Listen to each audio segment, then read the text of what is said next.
सिद्धि को दिखाना शुरू कर दिया। जब ये जीव गुरु विमुख हो जाता है, नुग्रा कहलाता है, गुरुद्रोही कहलाता है। उन्होंने उन सिद्धियों को ऐसे ढंग से प्रयोग करना शुरू कर दिया कि किसी को दुख देना शुरू कर दिया और उल्टे काम शुरू कर दिए, जिससे वे राक्षस कहलाए। फिर वही भक्तजन जो पहले सत्संग में आया करते थे और विमुख हो जाने से, निगुरे हो जाने से, मनमुखी हो जाने से वो फिर राक्षस की पदवी को पाए, जबकि उन्होंने ऋषि की पदवी पाना था। गरीबदास जी महाराज कहते हैं, संगत माहे कुसंगत उपजय, जैसे बण में बांस और अप्पा घिस घिस आग लगा दें, कर दें बनखंड का भी नाश। फिर उन्होंने ऋषियों से भी दुश्मनी मोल ले ली, लड़ाई झगड़े होने करने शुरू कर दिए, उनकी यज्ञों को फेल करना शुरू कर दिया, उनके हवनों में विध्वंस करना शुरू कर दिया। फिर वो राक्षस बन जाते हैं। तो हम बंदी छोड़ के नाम के मंत्र के जाप करते रहने से आप सभी भक्तों में जबान सिद्धि आ जाएगी। कुछ दिनों के बाद आप छोटी मोटी कोई बात कह दिया करोगे, वह पार हो जाया करेगी। आप ये समझोगे कि हमने तो बहुत कुछ पा लिया और फिर आप महंत बन जाओगे, जो कि आपके प्रथम नाश का कारण होगा। महाराज कहते हैं, शब्द महल में सिद्ध 24 अंश बिछोड़े विश्व बीसा। हमारे नाम के मंत्र में 24 सिद्धियां आ जाएंगी, 24 सिद्धियां। और कहते हैं उन सिद्धियों से क्या होगा कि आप लोग ये समझोगे कि अब हमारे बराबर कोई नहीं रहा, मैंने उपलब्धि होगी। वो कुछ भी नहीं हुआ। किसी की भैंस का झाड़ा ला दोगे, वह दूध दे देगी। किसी का हाथ फेर दोगे, छोटा मोटा बुखार ठीक हो जाएगा। पर ऐसा मत करना। यही कारण है हमारा डूब जाने का। कभी ऐसा नहीं करा। उसको सतमार्ग देवे और अपने गुरु के पास लावे, उसको उपदेश दिलवावे, उसको मर्यादा बतावे, आप भी मर्यादा में रहे और फिर उसका भी आत्म कल्याण करवा देवे। ठीक है, छोटा मोटा लाभ दे सकते हैं, जैसे झाड़ा लावणिये भी दे देते हैं, उनको भी लाभ हो जाता है। लेकिन दोनों नरक में जाएंगे, जो झाड़ा लवा गया वो भी और लावस है वो भी। झाड़ा लवाणिये ने थोड़ी सी देर रिलीफ हो गया, एक दुख, छोटा सा दुख हो गया, सुख हुआ, आगे बाकी कुत्ते गधे की जुनी ज्यों की त्यों उसकी तैयार से। इसी प्रकार वो झाड़े लावणिये की अपनी कमाई ने वो खोण लग रहा से और फिर वो कुत्ते की जुनी में चला जाएगा। तो संतों ने यही बताने की कोशिश की है गरीबदास जी ने हमारे को कि प्रथम तो आप भक्ति कर दे को ना, और लग जाते हो तो फिर उसको निभाते को ना। जब तक आप निभाओगे नहीं, यानी मर्यादा में नहीं चलोगे, तब तक आपको उपलब्धि कोई नहीं होगी। इन बातों को सत्संग में याद दिलाया जाता है। सत्संग में आकर के नाम लेवे, नाम लेकर के फिर मर्यादा में रहे। सबसे पहला गुरु मर्यादा बताई संतों ने कि इससे विमुख हुआ जीव फिर कभी उभर कर नहीं आता। तो ये सब ज्ञान सत्संग से होता है। सत्संग संतों की कृपा से आपको उपलब्ध होता है। जब आप सत्संग में आओगे, संतों की शरण में आओगे, तो आपको बहुत कुछ जानकारी दी जाएगी, आत्म कल्याण की भी और मर्यादा में रहने की भी, और वो अमर मंत्र भी आपको समय आने पर दिया जाएगा। 24 सिद्धियों का थोड़ा सा वर्णन आपको बताते हैं जो गरीबदास जी ने किया है। शब्द महल में सिद्ध 24 अंश बिछोड़े विश्व बीसा, एक सिद्धि सुरदेव मिलावे, एक सिद्धि मनवृत्ति बतावे। एक सिद्धि ऐसी होती है जो जिस इष्ट की आराधना करता है वो इष्ट सामने प्रकट हो जाता है। जैसे कुंती का प्रमाण मिलता है कि उन्हें सूर्य देव का एक मंत्र जाप किया। एक ऋषि ने उसको एक मंत्र दे दिया कि इसका जाप कर लोगे तो आपके पास सूर्य देव प्रकट हो जाएंगे और जो उससे इच्छा व्यक्त करोगे आपकी पूरी कर देंगे। कहते हैं कुंती ने उस मंत्र की परीक्षार्थ कि ये सत्य है असत्य, वो मंत्र का जाप किया, सूर्य देव प्रकट हुए। पुत्र की इच्छा व्यक्त की तो कर्ण उत्पन्न हुआ। तो कहते हैं एक सिद्धि सुरदेव मिलावे। उस सुर कहते हैं देवता को, उस देवता को आप जिसकी आराधना कर रहे हो आपको उसे मिला देगा। एक सिद्धि मनवृत्ति बतावे। एक सिद्धि होती है कि आपने जो मन में सोच रखा है, वो जो महात्मा जिसने वह सिद्धि कर रखी है वो बता देगा कि आपका ये कार्य है। आप समझोगे महात्मा के तो चाड़ास है, पर है कुछ नहीं। संतों की दृष्टि में वो तो भांड है। अगर ये बता दिया आपके मन में क्या है तो क्या हो गया, कुछ नहीं हुआ। एक सिद्धि मनवृत्ति बतावे, एक सिद्धि हो पौन स्वरूपी आकाश में पौन की तरह हल्का हो जाता है। एक सिद्धि होवे अनुरूपी, एक सिद्धि निस्वासर जागे, एक सिद्धि सेवक हो आ गए। एक ऐसा महात्मा बताते हैं, देखा हमने, गांव वाले कहते हैं कि वो बड़ी मां का बैठ गया, दिन सोए ना रात सोए। हमने लोग के देखा कि वो हमने सोता नहीं देखा, अब आसन पर बैठा रहा। लोग के देखा कई दिन तक कोशिश करी, 15-20 दिन, तो कहते हैं उसका फिर मंदिर बन गया, पूजा होने लागी, महात्मा के कमाल है। तो कहते हैं एक सिद्धि निस्वासर जागे, एक सिद्धि सेवक हो आ गए। जो भी आप मनोरथ पूर्ण चाहोगे वो सिद्धि आपकी पूर्ण कर देगी। एक सिद्धि ऐसी होती है। एक सिद्धि सुरगापुर ध्यावे, एक सिद्धि सो जब सब गठछावे, एक सिद्धि सब सागर पीवे, एक सिद्धि जो जुग जुग जीवे। एक सिद्धि ऐसी हो जाती है जो सारे सागर को पी जाती है। कहते हैं अगस्त ऋषि ने, एक अगस्त ऋषि था, उसने 2.5 घूंट में सारे समंदर को पी लिया था। सारे समंदर को पी लिया था, फिर प्रार्थना करने पर उसको वापस छोड़ दिया। तो कहते हैं एक सिद्धि सब सागर पीवे, एक सिद्धि जो बहुयुग जीवे। एक सिद्धि ऐसी होती है कई युगों तक जीवित रह सकता है, लेकिन महाराज के कहते हैं कि जब तक सतनाम नहीं मिलेगा तो भी वो कोई लाभ नहीं है। एक सिद्धि जो बहुयुग जीवे, एक सिद्धि जो उड़े आकाशा, एक सिद्धि होती है जो आकाश में उड़ जाते हैं।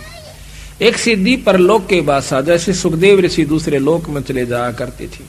उड़ जाना कोई और सिद्धि होती है, उस लोक में परमिशन मिल जाना वह कोई और सिद्धि होती है। एक सिद्धि परलोक के बासा, एक सिद्धि कष्ट तन जारा, एक सिद्धि तन हंस नियारा। एक सिद्धि ऐसी होती है जो कि शरीर के कष्ट को दूर कर देता है। कई बताए ना को जाड़ न जाड़ दे है, ठीक हो जाती इससे को नहीं, लेकिन वो जाड़े जाड़ सके है, मुक्ति का साधन नहीं है। एक सिद्धि तन हंस नियारा, एक सिद्धि ऐसी होती है जो शरीर से न्यारा हो जाता है वो जीवात्मा, और सिद्ध वो शरीर अलग रहता है और वो अलग जाकर चोला धारण कर लेता है, उससे निकल जाता है, दूसरे में भी प्रवेश कर जाता है। एक सिद्धि तन हंस नियारा, एक सिद्धि जल डूब ना जाई, एक सिद्धि जल पैर न लाई। एक सिद्धि है पानी पर नहीं डूबता, ऊपर का चला जाता है, ये भी कोई लाभ नहीं बताया। पहले भी बताई थी आपको कि एक महात्मा ने सिद्धि कर ली, उसने दूसरे साथी ने महाराज का मार्गदर्शन मिल गया, कबीर साहब का। 2 गुरु भाई थे, एक ने तो अपने परंपरा से सिद्ध महात्मा का नाम लिया, वो सिद्ध हो गया। सिद्धि भी के हुई, सिर्फ पानी के ऊपर का नो चला जा, जैसे पृथ्वी पर चला करे। दूसरे ने नाम का जाप मिल गया, सतनाम की भक्ति मिल गई सतगुरु महाराज की। तो दोनों इकट्ठे होते हैं 10-12 वर्ष के बाद।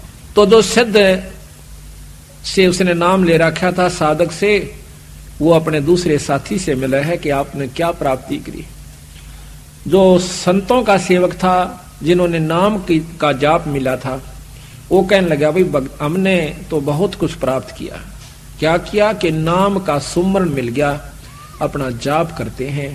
कहने लगा यूं भी कोई बात हुई कि और आपने क्या किया कि दिखाऊं कि दिखा। नहर के ऊपर दरिया को पार कर जाता है, जैसे थल पर चाल रहा हो, वापस आ जाता है। वो जो संतों का सेवक था, जिसको नाम मिला हुआ था, सतनाम मिला हुआ था, वो मजा हंसा उसकी बात न देख। कहने लगा देखा मेरी कमाई। वो कहने लगा जो संतों का सेवक था ने बोला भाई या तो 4 अन्य की कमाई सीखी तने 12 वर्ष में। 4 अन्य की? हाँ कहा कि 2 अन्य में ये किस्ती वाला परे ले जाता और 2 अन्य में वापस ले आता। सारे 12 साल में तने यह कमाई करी 4 अन्य की। अरे भले पुरुष भक्ति मुक्ति होगी भगवान के नाम तक, और पूरे गुरु तो प्राप्त कर ले भाई। फिर उसने पूरी डिटेल समझाई उसको कि भाई ये तो बालका के खेल से, ये तो जादूगरी सबीरा, कुत्ते बनते नहीं बच सकते। महाराज कहते हैं सिद्ध नहीं, वो तो गधे हैं। जो इस तरह के साधक बने बैठे हैं वो सिद्ध नहीं है, वो तो गधे के रूप में है। आज कमाई कर ली 10-12 साल में, अगले साल में अब उसको दिखा दिखा कर खो चलेगा, फिर ज्यों का त्यों जाकर के नरक में पहुंच जाएगा, फिर गधा बन जाएगा। तो यहां कहते हैं एक सिद्धि जल डूब ना जाई, एक सिद्धि जल पैर ना लाई, एक सिद्धि बहुचोले धारा। एक ऐसी सिद्धि होती है कई रूप बना लेते हैं, और ऐसा महात्मा मिल जावे, ओहो कहना है क्या, फिर हम तो चक्कर काट जा, मैंने वहां भी देखा था, अरे वहां भी देखा था। ये भी मुक्ति का रास्ता संतों ने नहीं बताया, केवल इस बात से। एक सिद्धि बहुचोले धारा, एक सिद्धि नितत विचार, एक सिद्धि पांचों तत्नीरम, एक सिद्धि जो बजर शरीरम। एक सिद्धि ऐसी होती है जो पानी में पानी प्रवेश कर जाती है, ये बहुत ही कम संतों के पास होती है। अरबों में एक आध के पास पाओगी या सिद्धि जो कि पांचों तत्व नीरम हो जावे, पानी बन जाए। एक सिद्धि जो बजर शरीरम, एक सिद्धि ऐसी होती है जो पत्थर का शरीर बना लेते हैं। एक सिद्धि पीवे नहीं खाई, एक सिद्धि जो गुप्त छपाई, अंतर ध्यान हो जाते हैं। एक सिद्धि कुछ खाता पीता नहीं, सारा दिन मस्त रहता है। एक सिद्धि ब्रह्मांड चलावे, एक सिद्धि सब नाद मिलावे, एता खेल खिलारी खेले, सो हंसा प्रगट बेले, और 24 को ना दिल चावे, सो हंसा शब्द अतीत कहावे। इन सिद्धियों को जो नहीं चाहता वो पूर्ण भक्ति का अधिकारी हो गया, और इन्हीं के अंदर उलझ जाता है, वो जीव का जीव रह जाता है। परासिद्धि पूर्ण पटराणी, सतलोक की कहूं निशानी, सतलोक सुख सागर पाया, सतगुरु भेद कबीर लिखाया, परम हंस पेखो परवाना, जन कहता दास गरीब दीवाना। और सतगुरु महाराज कहते हैं कि इतनी उपलब्धियां हमारे एक नाम के मात्र से आ जाएंगी, जबकि एक सिद्धि को प्राप्त करने के लिए एक साधक सैकड़ों वर्ष 50-50 वर्ष साधना करता रहता है। प्रार्थना यह है कि इस नाम के मात्र से आपको बहुत कुछ उपलब्धि होनी शुरू हो जाएंगी। जो बच्चे छोटी छोटी उम्र में आज लग गए सतगुरु के सच्चे नाम से, इनको बहुत लाभ होगा। पर कभी भी अपनी इस सिद्धि का दुरुपयोग नहीं करे और ना ही इसको बर्बाद करे। ये आपकी कमाई है। मूर्ख आदमी होगा जो रुपये बगानता फिरेगा, अपने ठागे तिजोरी में दर्दे बख्तान पर काम आवे। इसी प्रकार यह कमाई है अपने नाम की, भजन की, इसको खोए नहीं, ये सतगुरु का कहना है। अब देखो, इन बातों का ज्ञान सत्संग से होता है। सत्संग में संत जनाते हैं। संत की परिभाषा को समझ लेना ही सबसे उत्तम हमारा प्रथम कर्तव्य है, और तभी हम लाभ उठा पाएंगे। हमारे मन में धारणा ये बनी हुई है कि साधु की परिभाषा जैसे कल भी बताई थी, पर थोड़ी थोड़ी एक आध बार फिर बतानी पड़ेगी, क्यों रोजाना नए हंस आते हैं। साधु की परिभाषा ये नहीं है कि लाल कपड़े ही हो जाना और कंठी माला पैर लेना, जटा और लटा रखा लेना, तन पर लंगोटी हो या वस्त्र भिन्न हो या कोई विशेष मुद्रा हो और चिमटा ले रखा हो या धुनिया पर बैठे हो। ये ही केवल संत की परिभाषा नहीं होती, संत का लक्षण नहीं होते। गरीबदास महाराज जी कल बताया था आपको कि जाट थे छुड़ानी के, और हमारे कबीर साहब भी गृहस्थी थे नहीं, और लेकिन उन्होंने गृहस्थ अपना आश्रम निभाकर दिखाया। 2 बच्चों को, मुर्दों को जिंदा किया था, एक लड़की को एक लड़के को, एक लड़की को एक लड़के को। एक का नाम कमाल रखा, एक की कमाली रखा, लड़की का नाम कमाली। फिर दोनों का पालन पोषण किया, उनको नाम जाप सिखाया और भक्ति और मुक्ति के अधिकारी बनाए। और ताणी बनकर सतगुरु महाराज अपना काम चलाया करते थे। उस रेजा को बेचकर कबीर साहब परमात्मा अपने घर का गुजारा चलाया करता था, और बाकी जो बच जाता था उसको वहीं पर भंडार गरीबों में बांट दिया करते, संतों में बांट दिया करते थे। उनकी वेशभूषा कोई भिन्न नहीं थी, जैसे आप सामने देख रहे हो, धोती और कुर्ते में टोपी जो कि यूपी की वेशभूषा थी उसमें रहा करते थे। गरीबदास महाराज भी छुड़ानी के अंदर जमींदार थे। साधारण अपना जो वेशभूषा होती है धोती और कुर्ते की, उसमें रहा करते थे। हमारे दादा गुरुजी ये भी छावड़े के जाट थे और गोपालपुर में इसको लेना था। गोपालपुर में इनका आश्रम बना हुआ है। इन्होंने कभी लाल वस्त्र नहीं धारण किए। इससे पहले भी हमारे गरीबदास भेख में कोई लाल कपड़े नहीं पहना करता था। कबीर पंथ में भी अभी नहीं पहनते कबीर पंथ में तो, लेकिन गरीबदास पंथ में अब देखा देखी भक्त संतों ने औरों को देखा देखी लाल वस्त्र धारण करने शुरू कर दिए हैं। लेकिन इनकी आवश्यकता भी नहीं है और पहन भी लिए तो कोई बुरी चीज नहीं है अगर नाम सत्य है तो। सतनाम ठीक है और गुरु ठीक है, शब्द शक्ति उपलब्ध हो जाएगी। वस्त्र किसी भी हो, वस्त्र से परमात्मा पाने की कोई भी ये वो नहीं है कि ये इसी के कारण हमें ये पहचान नहीं है परमात्मा इसे पाई हुई है जिसने लाल वस्त्र पहन लिए। परमात्मा के पाने में सहयोग भी कुछ नहीं है लाल वस्त्रों का, किसी भी वस्त्रों का। ये तो सिर्फ शरीर प्रोटेक्शन के लिए, शरीर की रक्षा के लिए होते हैं, गर्मी और सर्दी से बचाने के लिए, और सुविधा हिसाब से बैठन उठन में सुविधा हो इसे वस्त्र पहन लीजिए। तो इसी प्रकार हमारे बंदी छोड़ भगवान ने हमें बताया है कि संत की परिभाषा क्या होती है। संत की परिभाषा है कि वो भगवान की भक्ति करे, सतनाम का जाप करे। गुरु नानक देव आपने देखे होंगे, उनके भी साधारण वेशभूषा जो कि पंजाब के उस समय के वहां के लोग पहना करते थे उसी में रहा करते थे। और किसी भी संत का आप उठाकर देख लीजिए, बाद में जो जिन्होंने अपनी मर्जी से वस्त्र पहनने शुरू कर दिए, शुरू में बताते हैं कि ये ऐसा प्रचलन चला कि सिद्ध पुरुषों ने जो साधना किया करते थे वो मौन बैठा करते थे और किसी ने बोलना नहीं होया करता था और बीच में छेड़ देते थे। कई भक्तजन उनसे बात करना चाहते थे तो उनको श्राप दे दिया करते थे। अब श्राप देने से भक्तों ने अर्ज करी, हाथ जोड़ने शुरू करे, महाराज ऐसे मत करया करो, हम दुखी हो जाते हैं। कहते थे कि हमें क्यों छेड़ते हैं जब हम साधना कर रहे हैं। तो किसी ने कहा कि आप कोई ऐसे वस्त्र धारण करा करो महाराज कि ताकि नो पता चल जाए कि आप साधक हो, ताकि आपको ना छेड़े। तो इन्होंने लाल वस्त्र अपने पहनने शुरू कर दिए। पहचान होगी कि ये साधक है, साधना कर रहा है। उसको कोई नहीं छोड़ता था, ना बोलते थे। अब उसकी दूसरा इसमें फला ये भी है कि उस समय ये गेरवे कपड़े जो है मैले कम होते हैं, सफेद कपड़े ज्यादा मैले होते हैं, वो बार बार धोने पड़ते हैं।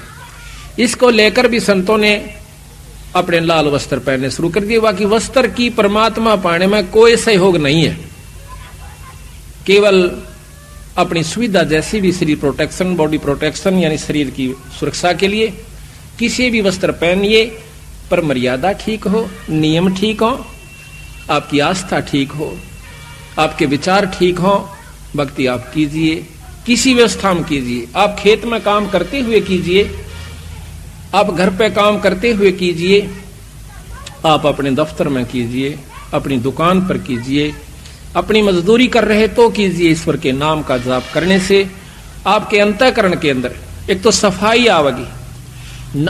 जो सेवा आप करते हो सत्संग में आकर के, इससे आपका अंतःकरण साफ होता है। कल भी आपको बताया था, लेकिन रोजाना थोड़ा थोड़ा दोहराना पड़ा है क्योंकि नए भक्त जन आते हैं। जितनी आप सेवा सत्संग में करोगे उतना ही आपको लाभ ज्यादा होगा, अंतःकरण में सफाई आवेगी। और जब आपको 7वां दिन होगा, आप देख लीजिए जो यहाँ सेवा कर रहे हैं, और जब आप यहाँ से जाओगे आपकी आंखों से आंसू नहीं रुकेंगे। जिन्होंने तन मन से और सच्चे भाव से सेवा की है, सब तय बस की बात नहीं होती, आपका भी कसूर नहीं, हमारे भी ऐसे हो जाता है।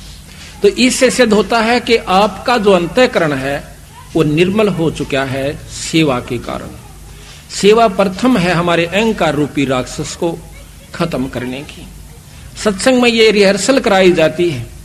सत्संग एक ट्रेनिंग सेंटर भी है, जो कि एक जैसे खेल के अंदर, उस खेलन का जो अंतिम समय आवश्यक है उससे पहले बहुत मेहनत करवाई जाती है खिलाड़ियों की। उनको वो नियम सिखाए जाते हैं कि ऐसे ऐसे आपने करना होगा, जबकि आपका सही तत्व बगेगा जब वो खेल शुरू होगा। तो उस समय हमारी सबसे बड़ी आंट के बनेगी, अहंकार हमारा सबसे बड़ा दुश्मन है, जो परमात्मा को कति पसंद नहीं है। जो झुक नहीं सकता उसमें भक्ति प्रवेश नहीं हो पाई। जितने भी आप देखोगे सरसों जब खड़ी होती है, जब वो कच्ची होती है, तो उसमें वह किसी काम की नहीं होती। उसमें वह वस्तु नहीं है जिसके लिए वो तैयार की गई है, अभी बन नहीं पाई। जब तक उसमें सरसों परिपक्व नहीं होती तो ऐसे खड़ी रहेगी। जितना उसमें कीमत बढ़ती जाओगी वह झुकना शुरू कर देगी, ऐसे लटक जाओगी कि धरती में टिक जाऊं अगर स्थान मिल जावे तो। इसी प्रकार जो परमात्मा के प्यारे हंस हैं, भक्तजन हैं, उनमें नम्रता नहीं आई और उन्होंने झुकना नहीं सीखा, तो भक्ति उनमें 70 जन्म भी नहीं की जा सकती, ना वो पार हो सकते। ये नियम है संतों का। हमारा सबसे बड़ा दुश्मन अहंकार है। कल रावण का प्रकरण दिया था कि अपने सिर को काट के भगवान शिव जी का ऊपर चढ़ा दिया 10 बार। हम इतनी भक्ति कभी भी नहीं कर सकते, लेकिन उसमें कमजोरी यही रही कि उसने नमस्कार करना नहीं सीखा। अभिमान चाहे भक्ति का हो जावे, चाहे पद का हो जावे, पैसे का हो जावे, ऊंचे कुल का हो जावे, दान का हो जावे, ये भी हानिकारक ही रहेगा। सर्वस्व दान देक और अपने मुंह से न्यू नहीं कह कि मैंने दान कर दिया, वो भी आपको नुकसान देगा। ना कीजिए, लेकिन करके ये मत कह दीजिए कि मैंने बहुत ये जितना दे दिया। वहां पर हम कुछ नहीं कर सकते। सेवा करके भी अभिमान हो सकता है कि मैंने दिन रात सेवा करी। जीव कुछ नहीं कर सकता जब तक ईश्वरीय रजा उसके ऊपर गुरु कृपा नहीं होती और उसके पिछले संस्कार प्रभावी नहीं होते। पिछले पुण्यकर्म उस पर दबाव देते हैं। जैसे माड़े कर्म का जीव कुसंगत में जाकर बैठेगा, चाहे 100 जने बरज लो उसको, वहीं पर जाएगा। अच्छे संस्कार का जीव, अच्छे संस्कार की हंस आत्मा, वो पुण्यकर्मी इंसानों के पास, भक्तों के पास जाएगी, वो सत्संग में आवेगा। आज आप देख रहे हो कि यहां पर अगर नाचने और गाने का रागनी कंपटीशन का प्रोग्राम होता तो 50-60 हजार व्यक्ति सहमत आ जाते बिना बुलाए।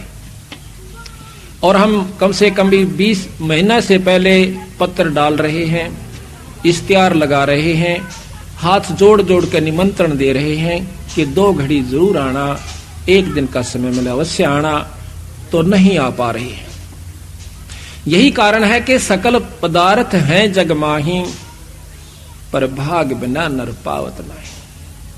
और जिनके 16 दिन हैं, जिनके शुभ कर्म ज्यादा प्रभावी हैं, वो कई सैकड़ों किलोमीटरों से चलकर आज भगवान के दरबार में आए। और कल कितनी सर्दी थी, छोटे छोटे मासूम बच्चों को लेकर अपनी गोदी में आज भगवान के दरबार में आए। ऐसा क्यों? क्योंकि उनके पुण्य कर्म लाए हैं। और जिनके माड़े कर्म है वो मनमाने को रिश्तेदार आ जा और उन ले जावा किता कह देगा भैंस मोल लेनी से मैंने दिवा कर ला।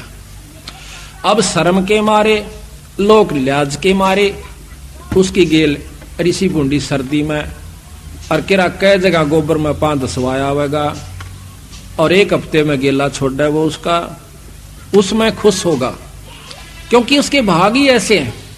उसकी सच्ची लगन नहीं बनी, भाग अपने हाथ होते हैं बनाने कुछ।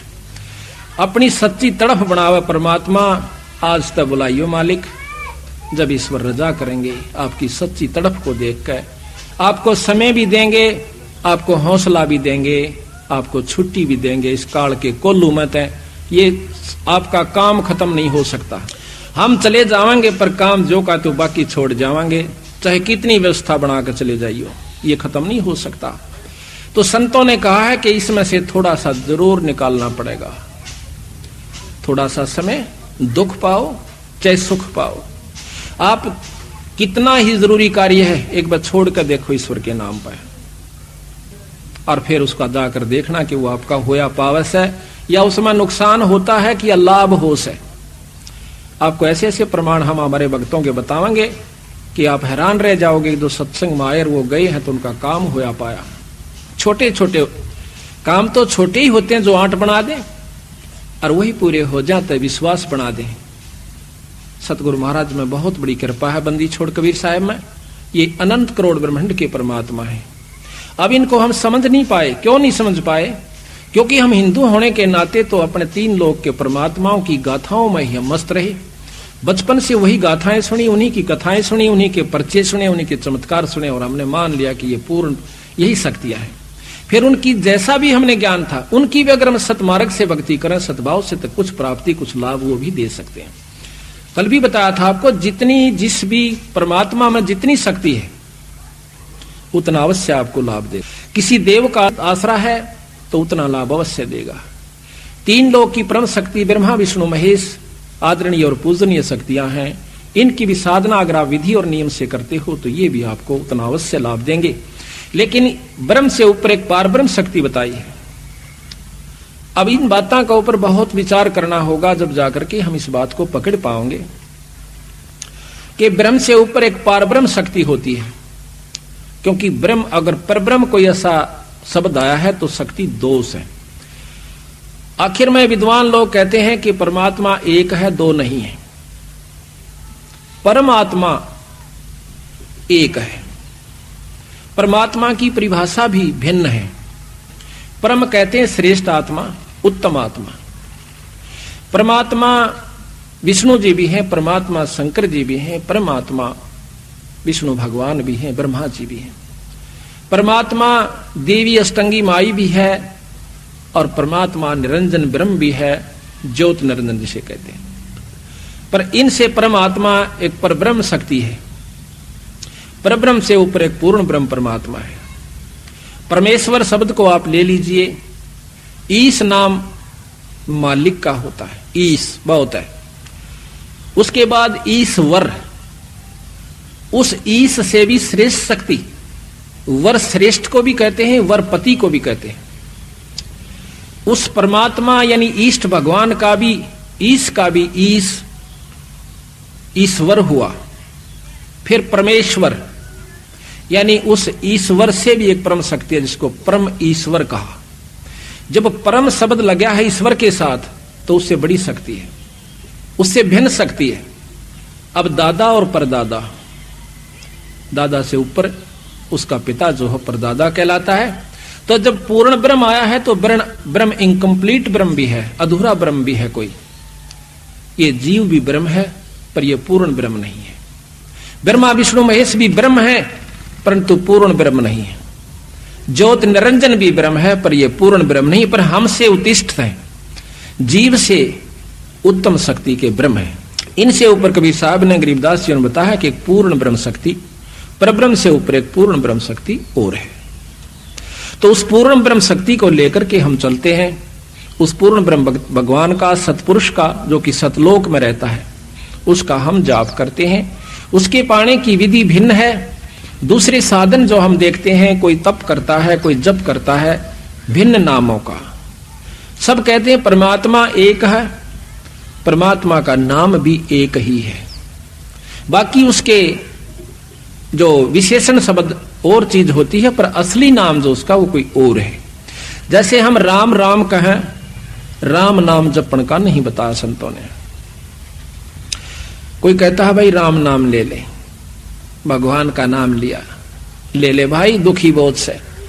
अब जैसे कोई कहे दवाई ले ले, आप बीमार हो, तो वो दवाई ले ले भाई, दवाई ले ले भाई, दवाई दवाई भाई। हम राम राम कहें, राम राम भाई, राम राम भाई, कि राम ही राम है, बाकी कुछ नहीं है। भाव ये होता राम कहने का। इलाज जैसे दवाई से होगा भाई, दवाई ले ले भाई। जब हम डॉक्टर के पास जाते हैं, वह दवाई कहेगा, दवाई दे दो जी, कहेगी दवाई दो।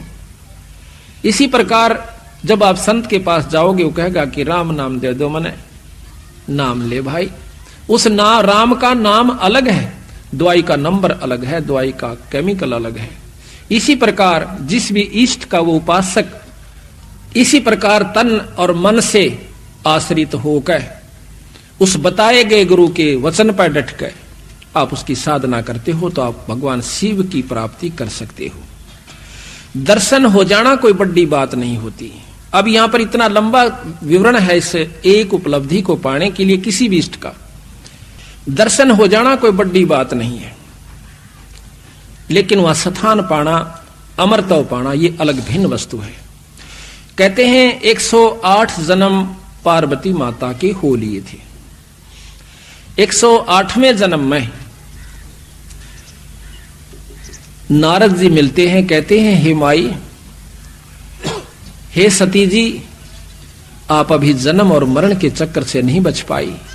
वो कहने लगे भाई कि ऋषि जी, जन्म और मरण का चक्कर खत्म हो सकता है? अक हो सकता है। दवाई कहां मिला है? भगवान शंकर के पास, शिव जी के पास। उनके पास एक अमर मंत्र है, अमोघ मंत्र है, जो आपको दे दें, आप नियम से जाप करोगे तो आप अमर हो जाओगे।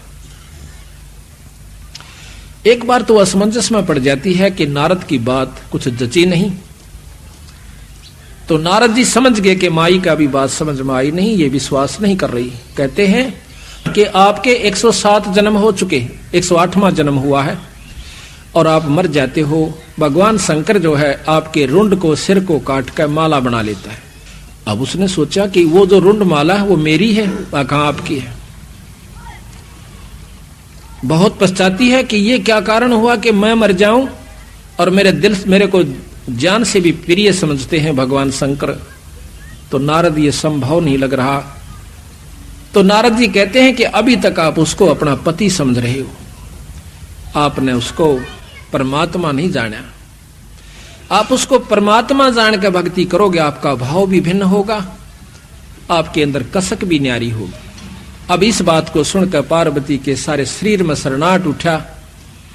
जाकर के जब प्रतिदिन महल में आया करते थे शिव भगवान, तो उसका कुछ और विचार भाव होया करता था, जैसे पत्नी का होया करे। लेकिन उस दिन वो देखा है कि आज तो इसकी आत्मा भिन्न है, चरणों में चिपट जाती है, रोती है पड़कर चरणों में, कहती भगवान मुझ पापनी पर ऐसा कौन सा दुष्कर्म हुआ, मेरे में ऐसी कौन सी कसूर रहा मेरे अंदर परमात्मा कि आपने मेरे को अपनी आंखों का आगे मरते हुए देखते रहे, और आपके पास अनमोल मंत्र है। तो कहने लगे वह शंकर भगवान कि पार्वती, ये तेरे विचार तक हो ना, ये बताइए आपको बताया किसने कि आज मुझे नारद जी मिले थे। ओहो, आंखों से पानी नहीं रुक रहा पार्वती का, और कहते मालिक मैं पापनी हूं, मैं नीच आत्मा हूं, अवश्य मेरे से कोई ऐसा गलत व्यवहार आपसे हुआ होगा जिसके कारण आपने मुझे ये मंत्र देने के काबिल नहीं समझा होगा। फिर कहते हैं भगवान शंकर उनके सिर पर हाथ रख के कि पार्वती, ये इतनी अनमोल वस्तु है, ये आम व्यक्ति को नहीं बताई जा सकती जब तक ये अधिकारी नहीं हो जाता। गरीबदास जी महाराज कहते हैं कि जब तक सीप का मुंह बंद होता है, चाहे सारा सामन बरस जावे, उसमें मोती नहीं बन सकती। जब उसका मुंह खुल जाएगा, एक बूंद बहुत होती है। अगर आप में या कसक नहीं उत्पन्न होती, चाहे मैं रोज कथा सुना देता, रोज आपको ये मंत्र सुनाता, आपका कोई असर नहीं होना था। आज आपकी आत्मा का वो सीप रूपी मुंह यानी कसक खुल चुकी है। आज मैं ये मंत्र आपको सुनाऊंगा, आप में जगह बन गई है, अब मैं आपको मंत्र दूंगा। ये लंबा प्रकरण है। फिर उनको वो नाम दिया और पार्वती अमर हुई। उस नाम के जाप किया उसने डट के, और फिर वो पार्वती आज शिव जी भगवान के साथ जितना अमृतव वो दे सकते हैं। देखो यहां ये नहीं भूलना आपने कि वो कितना अमृतव दे सकते हैं। आप पढ़ती हो रोजाना कि दास गरीब दब शिव का ध्यान, भक्ति मुक्ति जिन दीनी दान। इतनी मुक्ति दे सकते हैं जब तक शंकर भगवान से, तब तक पार्वती उनके साथ रहेगी। जब शिव भगवान खत्म होंगे, पार्वती भी मर जाएगी और फिर दोबारा जन्म होगा। ऐसा प्रमाण मिलता है कि कहते हैं 14 इंद्र मर जाते हैं जब एक ब्रह्मा मरता है। एक इंद्र की आयु है कि 288 युग तक जीवित रहता है। 14 इंद्र मरने के बाद एक ब्रह्मा मरता है, 7 इंद्र मर जाते हैं, ब्रह्मा मर जाते हैं जब एक विष्णु समाप्त होता है, और 7 विष्णु समाप्त हो जाते हैं जब एक रुद्र यानी शिव खत्म होता है, शंकर मर जाता है। तो ये प्रमाण मिलते हैं। फिर लिखा है कि जब महाप्रलय होती है, पृथ्वी तत्व को जल तत्व खत्म कर देगा, जल तत्व को अग्नि तत्व, अग्नि को वायु, वायु को आकाश अपने अंदर समा लेगा, और फिर आकाश को ओंकार निरंजन ब्रह्म अपने अंदर समा लेगा, ब्रह्म को पार ब्रह्म यानी अवगित पुरुष अपने अंदर समा लेगा, कुछ युगों समय के बाद फिर ये दोबारा सृष्टि रची जाएगी। फिर इसी प्रकार सतयुग त्रेता द्वापर फिर यह युग और जीव शुरू हो जाएंगे। दोबारा फिर वो जीव रूप में आएंगे, फिर भक्ति साधना करेंगे, फिर अपने लोकों को प्राप्त करेंगे। चाहे राष्ट्रपति का लड़का हो, सकून में आना पड़ेगा और उसने अपनी वो साधना, वो भक्ति यानी वो शिक्षा प्राप्त करके वो उस पोस्ट को प्राप्त कर पाओगा, अन्यथा नहीं। इसी प्रकार यहां पर इन परमात्माओं ने भी आना पड़ा, फिर भक्ति करी और फिर यहां पर ये देव ऋषि पैदा करके ये अपने लोक में चले गए। तो इसी प्रकार सतगुरु महाराज ने हमें बताने की कोशिश की है कि हम कहां ले आ रहे थे बात को, कि अहंकार रूपी राक्षस हमारा सबसे बड़ा दुश्मन है।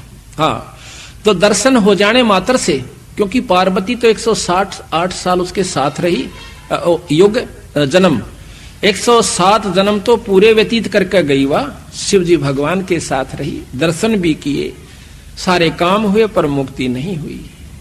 मुक्ति सघोग अमोघ मंत्र से होगी, उस नाम से होगी, अगर वो उस संत के पास उसका होगा तो कहते हैं, तो इसमें जो हमें किसी भी इष्ट की हम साधना करते हैं, प्रथम हमारे 8 जो बनती है वो अहंकार की बनती है।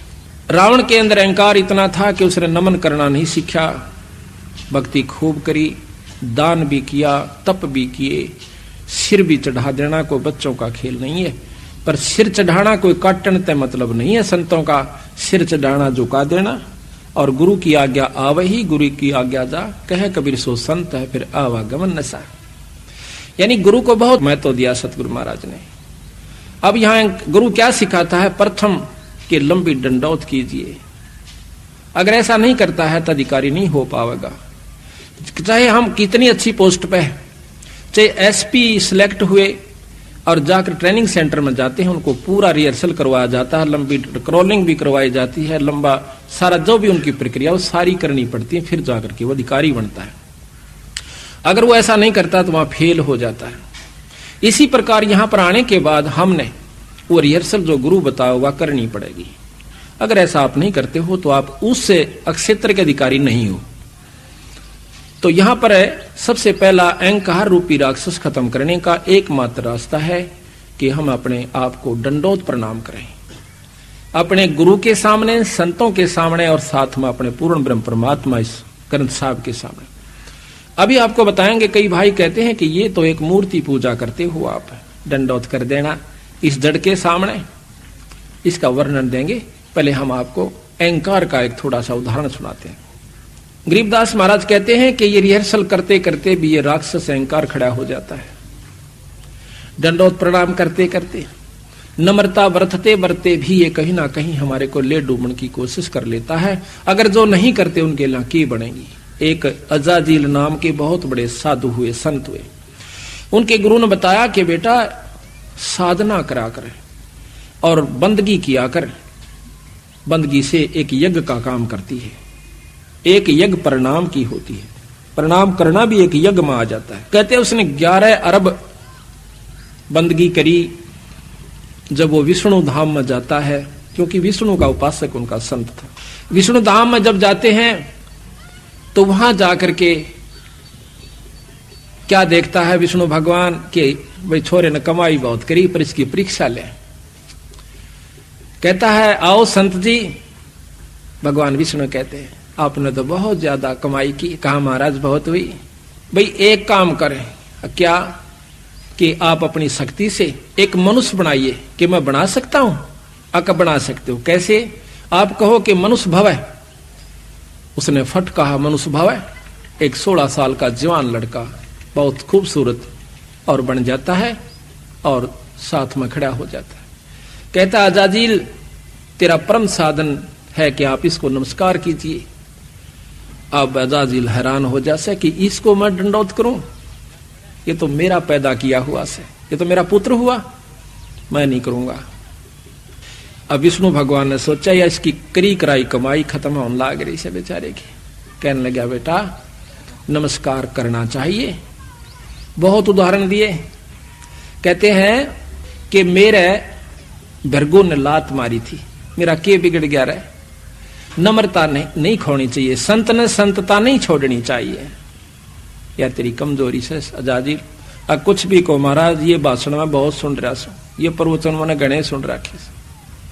ये अहंकार रूपी राक्षस अंत समय में भी खड़ा हो गया, जबकि उसने इतना अभिमान, इतना नम्रता पूर्वक इतनी बंदगी की थी। भगवान विष्णु ने सोचा कि इसकी करी कराई कमाई जाओ बेचारे की। एक ऐसा द्वार बना हुआ था जिसमें झुक के जाना पड़ता था दूसरी तरफ में। उस लड़के को कहा कि आप परे चले जाइए। वो लड़का परे चला गया। कहने लगे आजा अजाजिल, इधर घूम कर आते हैं, स्वर्ग दिखाऊं तूने।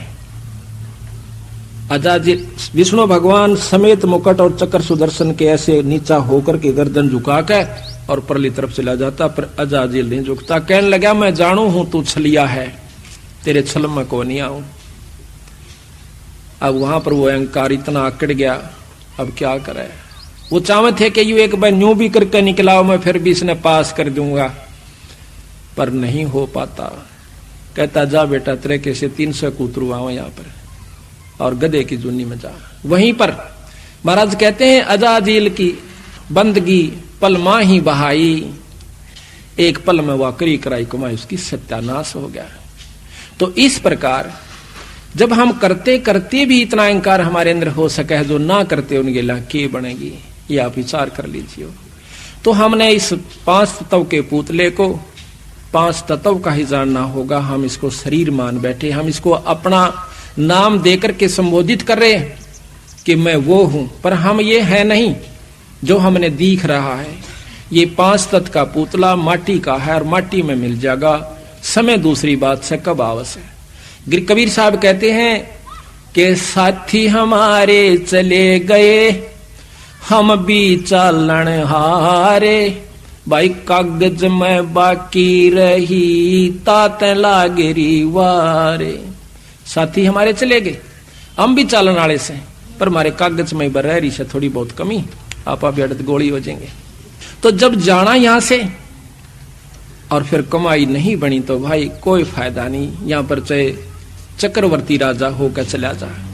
गरीबदास जी महाराज कहते हैं पृथ्वीपति चकवे गए जिनके चक्र चलंत, रावण श्री के कोण गए इसे जालिए अनंत। जिन्होंने सतमार्ग नहीं पाया, जिनको पूरा गुरु नहीं मिला और सच्चा मार्गदर्शन नहीं हुआ और डट कर भक्ति नहीं बनी, तो कुछ काम नहीं आओगा। यहां पर चाहे सारी पृथ्वी पर राजा होकर चला जा। गरीबदास जी महाराज कहते हैं कि अगम निगम को खोज ले तू बुद्धि विवेक विचार, उदय अस्त का राज मिले तो बिन नाम बेगार। उदय अस्त जहां से सूर्य उदय हो और अस्त जहां छिपाए, अर्थात सारी पृथ्वी का राजा भी हो जावे, अगर भक्ति नहीं बनी तो ये राज भी बेगार होती है।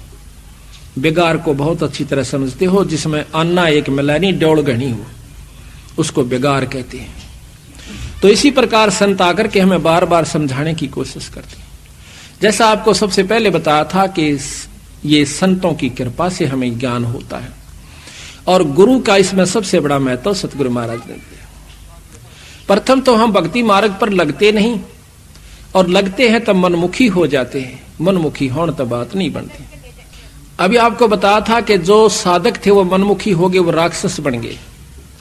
अपने हिसाब से साधना करनी शुरू कर दी, अपने हिसाब से चलना शुरू कर दिया, जिसके कारण वो अपनी भक्ति को भी नष्ट कर गए और अपने आप को सत्यानाश करके चले गए।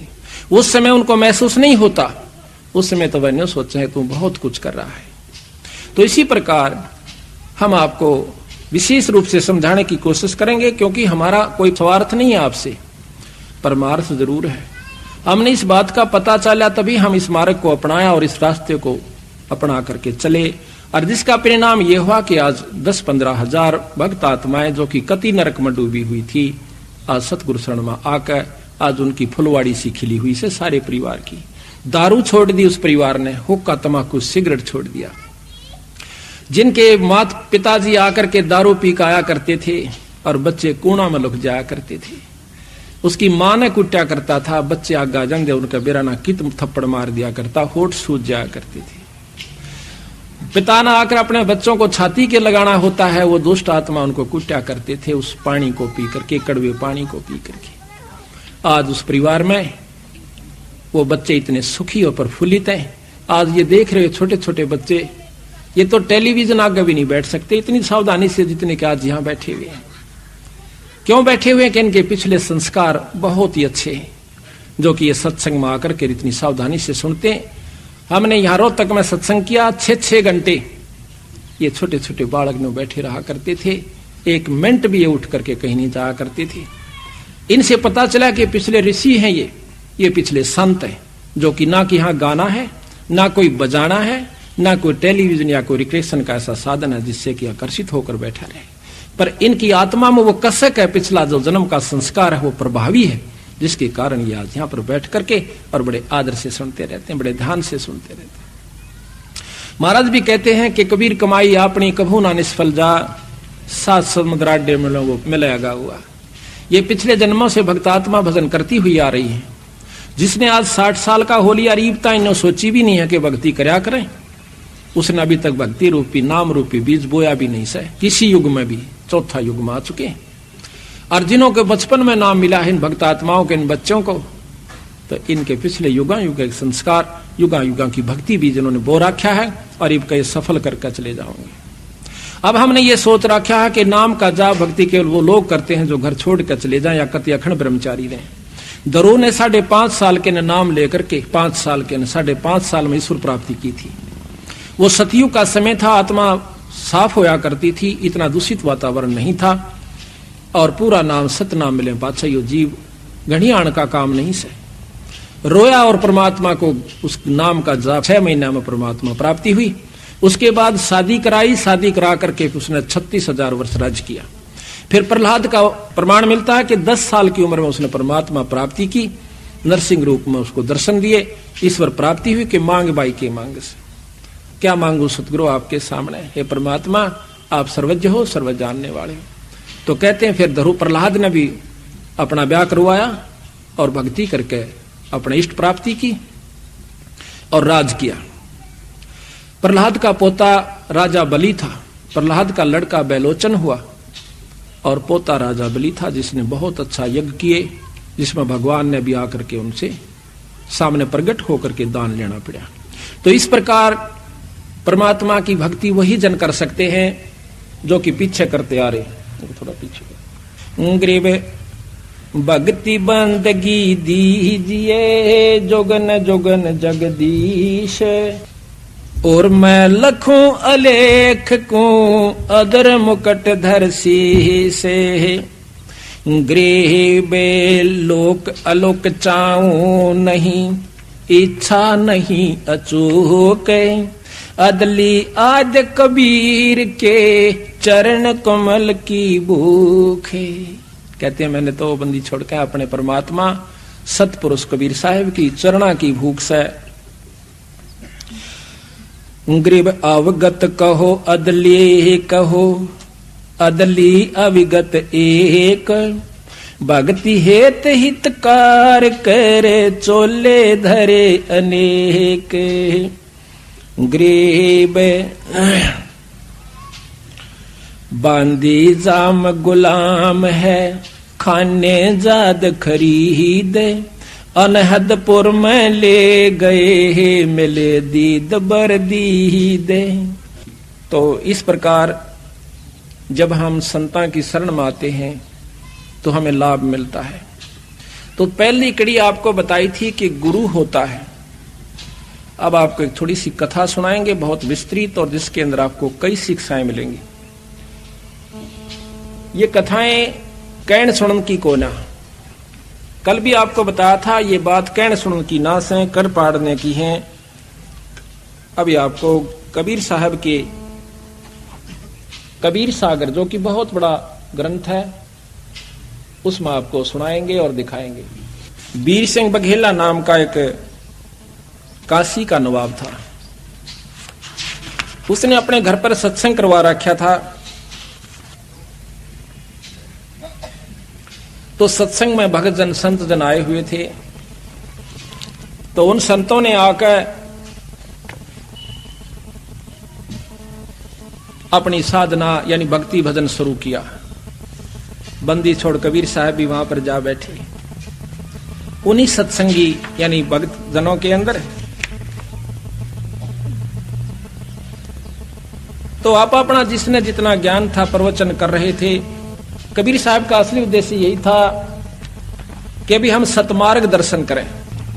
जब तक इस जीव को सतमार्ग दर्शन नहीं होगा, यू भक्ति भी कर जाएगा लेकिन वो वस्तु प्राप्त नहीं कर सकता जिसके लिए मनुष्य शरीर प्राप्त हुआ है। पहले तो आपको मौखिक सुनाता हूं, फिर इसमें मोटे मोटे आपको उदाहरण सुनाऊंगा। तो वहां पर नामदेव जी और भी कई संत आए हुए थे। तो कबीर साहब उनके बीच में जाकर बैठ जाता है। कोई आप अपनी साधना विशेष बता रहे थे, कोई राम का जाप, कोई कृष्ण का जाप, कोई निर्गुण परमात्मा की भक्ति जैसे भी उन्हें ज्ञान था वो बता रहे थे। कबीर साहब को कहने लगे कि आप भी सुनाओ भगत जी। बंदी छोड़ते एक साधारण से भेष में, जैसा भी यूपी का वेशभूषा थी उसमें बैठे थे। तो वो कहने लगा, भाई की सुनाऊं, आप तो महान विद्वान सो, मैं क्या सुना सकता हूं आपको। अगर नहीं कुछ तो जरूर सुनाओ, आप आए हो, आप विद्वान लगते हो। अगर नहीं विद्वान नहीं, मैं तो अनपढ़ हूं। कोई बात नहीं, अनपढ़ भी तो परमात्मा के साधक होते हैं। तो सतगुरु महाराज फिर सुनाना शुरू करते हैं। जैसा कि मैंने अभी आपको बताया था कि राम कृष्ण तीन लोक के परमात्मा है। ब्रह्म पुराण आप पढ़िए, ब्रह्म पुराण के अंदर ब्रह्मा पुराण में लिखा है कि भगवान ब्रह्मा प्रजापिता से ये सारी सृष्टि उत्पन्न हुई। शिव और विष्णु भगवान इन्हीं की उत्पत्ति है। तो शिव पुराण में आप देखिएगा कि शिव जी से ये दोनों देवता उत्पन्न हुए, ब्रह्मा और विष्णु जी। विष्णु पुराण में आप देखिए कि ब्रह्मा और शिव की उत्पत्ति विष्णु भगवान ने ही की है। तो उन्होंने कहा कबीर साहब ने कि इनमें से कौन सी को सत्य माने, आप बताइए। तो वो कहने लगे, आप वाद विवाद करने आए हो या कोई मार्गदर्शन कर रहे हो। सतगुरु महाराज कहते हैं, अगर आप इसको वाद विवाद कहते हो तो हम चुप हो जाते हैं। अगर नहीं आप बताओ। उन्होंने बताया कि एक पूर्ण ब्रह्म परमात्मा सतपुरुष सतलोक में रहता है। ये सब ब्रह्मांड खत्म हो जाएंगे, 21 ब्रह्मांड खत्म हो जाएंगे महाप्रलय में, उसमें सतलोक खत्म नहीं होता। सभी संत हंसने लग जाते हैं। अब सुनो इसकी बात, ये कितना शास्त्र में सुनी नहीं, कि तो आज तक हमने पढ़ी नहीं, कोई किसी मार्गदर्शक ने हमें नहीं बताई। यो कीर्तन ले आया एक जुलाहा। बंदी छोड़ने बोले, भाई मैंने जो बता दी वो ठीक है, आप अपने शास्त्रों के गा रहे हो, हम अपने शास्त्र को गा रहे हैं। तो नामदेव जाकर के वीर सिंह बघेला को, जो कि अपनी छत पर बैठा हुआ दूर से आनंद ले रहा था। ये राजा लोग यहीं तक सीमित हुआ करते थे कि भाई धर्म करवाना से, धर्म करने वाले धर्म कर रहे से, अपना पाठ कर रहे से, कोई सत्संग आ रहा है वो ठाठता अपने महल में बैठे है। ये कोई भजन और भक्ति और सत्संग नहीं होता, ना धर्म होता। तो नामदेव जाकर कहने लगा, महाराज एक बेरानी किया रहा सिरफरानियों का है, इस राम कृष्ण तो बहुत छोटी शक्ति है, इनसे ऊपर एक और बड़ी शक्ति है। तो राजा कहने लगा, उसको यहाँ लाओ बुला के। छड़ीदार एक नौकर भेजा कि जाओ उसको बुला के लाओ, कबीर नाम है उसका। वो छड़ीदार यानी वो सेवक जाता है, कबीर साहब को कहता है कि आपको राजा याद करे। कबीर साहब कहने लगे, भाई ना तो मैंने राजा की आवश्यकता, ना मैंने दान धर्म कोई उनसे उपासना, वो क्या नाम है, धन उपार्जन करना। हम तो भाई 2 रोटी दाल रोटी खाने वाले से कि तो मिल जा ठीक से, अगर गरज है तो राजा यहां आ जाओ। अभी यहां पर यह नहीं समझना कि कबीर साहब ने अभिमान किया, अभिमान तोड़ने के लिए किया। राजा को जाकर छड़ीदार ने और 2 बात फालतू लगाई कि महाराज वो तो आपकी बात भी नहीं सुनता, कहता यहां आ जाए अगर उसको गरज है तो। राजा कहने लगा, नामदेव भी चढ़ गया, देखा जी।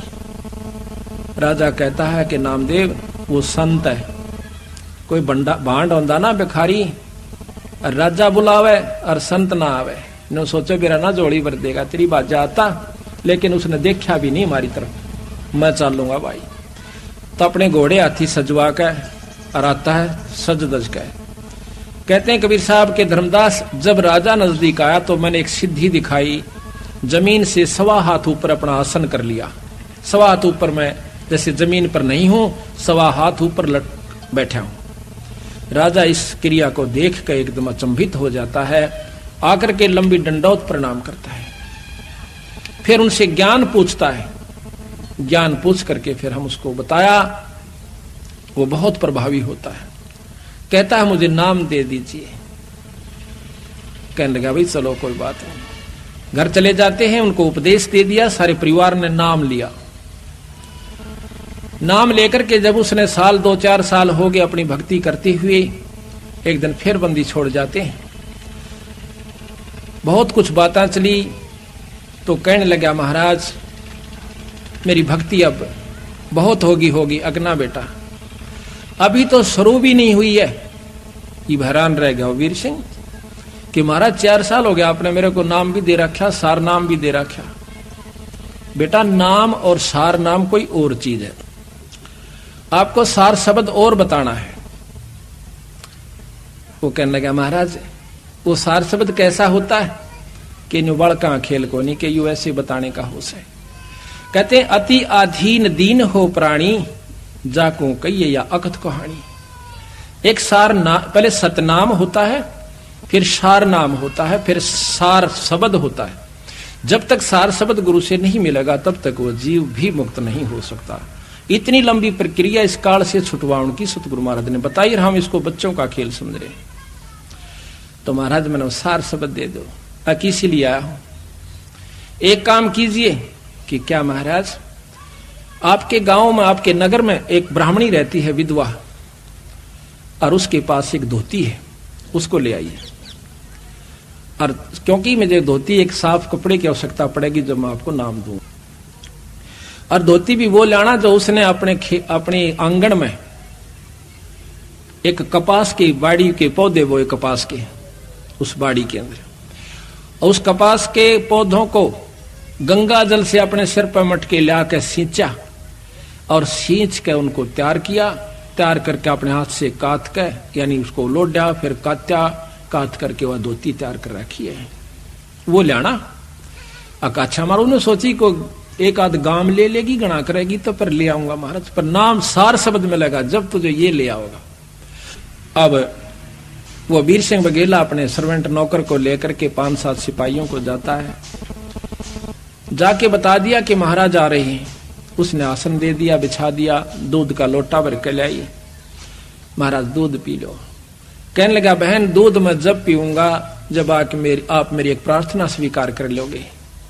हुक्म करो परवरदिगार, आप तो मालिक हो प्रजा के, आपने प्रार्थना हुक्म करो कि मैं एक सार शब्द प्राप्त करना है अपने गुरु से, और वो मुझे जब मिलेगा जब मैं आपसे धोती ले जाऊंगा। कौन सी धोती महाराज? सैकड़ों धोतियां हैं, जो चाहो सो ले। कि वो धोती जो आपने ऐसे ऐसे तैयार करी है। वो कहने लगी महाराज यह धोती मैं नहीं दे सकती आपको। क्यों? क्योंकि ये मैंने अपने इष्ट जगन्नाथ के लिए तैयार कर रखी है, और इसमें मेरा एक एक प्रेम मेरे इष्ट के नाम पर प्रो रखा मैंने, मैं नहीं दे सकती।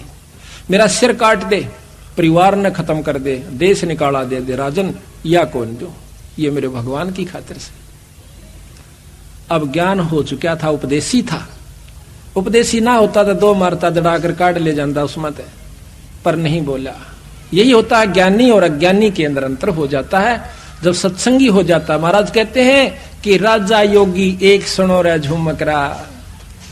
जिसके घर में, जिसके अंतःकरण में तत्व भेद हो जाता है उसमें राजा में और योगी में कोई अंतर नहीं रहता। तो उस समय मायूस होकर ने बोला बहन मेरे खोटे कर्म से बहुत दुष्ट आत्मा सु मैं। प्रथम तो राम नाम की सोचो नहीं था, और ये सोची है तो मैंने अब फिर मेरा जीवन अधूरा रह गया। आंखों में आंसू भरे आया और उठकर चल पड़ता है। आके बंदी छोड़ से कहता है सतगुरु महानीच आत्मा सु मैं। अब क्या बात हुई भाई? कि महाराज ऐसे ऐसे उसने कहा कि ये धोती मैं अपने इष्ट के लिए तैयार कर रखी है, मैं आपको नहीं दे सकती, चाहे सिर काट दो। बंदी छोड़ महापापी जीव सु हो सकता है किसी जन्म में फिर सूत बैठेगा। ऐसे कर बैठ जाता मायूस होकर सतगुरु के चरणों में। बंदी छोड़ कहते हैं कि ये शर्त मैं अपनी वापस लेता हूं भाई, पर थोड़ी सी एक मदद और कर दे। क्या?